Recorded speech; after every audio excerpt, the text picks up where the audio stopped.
आज के इस वीडियो में हम लोग जो देखेंगे वो हमारा नोट्स होगा, जो हैंड रिटन नोट्स है, और उसके कुछ क्वेश्चंस यहाँ पे PYQ दिए गए हैं, तो ये आपके लिए इम्पोर्टेंट हो जाते हैं। तो इसमें आंसर्स भी लिखा हुआ है, तो आप लोग देख के इसको अपने नोट्स प्रिपेयर कर सकते हो। आगे बढ़ते हैं। ये वाला भी क्वेश्चन 2024 में पूछा हुआ है, और यहाँ पे एक ये भी PYQ है, ये भी पूछा हुआ क्वेश्चन है। और अब हम लोग आ जाते हैं आगे कूलम्ब्स लॉ पे। तो यहाँ से आप पूरा कूलम्ब्स लॉ नोट कर सकते हो और नोट्स अपने कंप्लीट कर सकते हो। अगली स्लाइड पे चलते हैं। तो अगली स्लाइड हमारी ये होगी। तो ये इसका फिगर है। Let 2 point charges Q1 and Q2 are situated at distance. तो ये सब आपको नोट करने हैं, क्लास में पढ़ाई होगा आपने। तो केवल और केवल यहाँ पे हम नोट्स की बात करते हैं बस, और इसकी डिटेल क्लास भी हम लोग लेके आएंगे।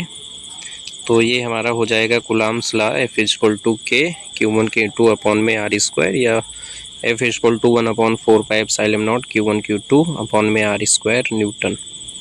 क्या है, कांस्टेंट है और इसकी वैल्यू दी गई है। यहाँ पे अगले में दिया है 1 कूलम्ब। 1 कूलम्ब की वैल्यू क्या होती है, तो 1 कूलम्ब की डेफिनेशन यहाँ पे दी गई है। 1 कूलम्ब किसके बराबर में होता है, जब हम लोग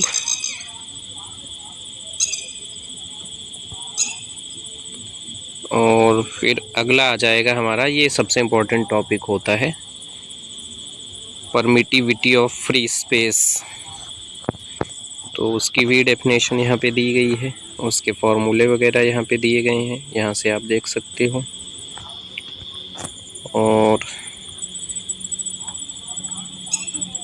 एब्सोल्यूट परमिटिविटी किसको कहते हैं, तो वो पूरा दिया गया है। अगले स्लाइड पे चलते हैं, अगला देखते हैं। तो परमिटिविटी का फॉर्मूला दिया गया है। एब्सोल्यूट परमिटिविटी का एप्सिलॉन = K ε0।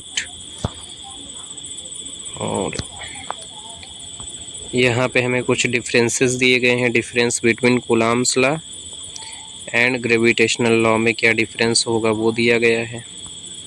तो ये भी पॉइंट आपको डिफाइन करने के लिए आते हैं एग्ज़ाम में। तो यहाँ पे है important of Coulomb's law. Coulomb's law के क्या इम्पोर्टेंट हैं, और फिर यहाँ पे Coulomb's law in vector form. तो यहाँ से हम लोग अगली स्लाइड में लेके आएंगे। तो इसमें हम लोग फ़िलहाल यहीं तक रखेंगे।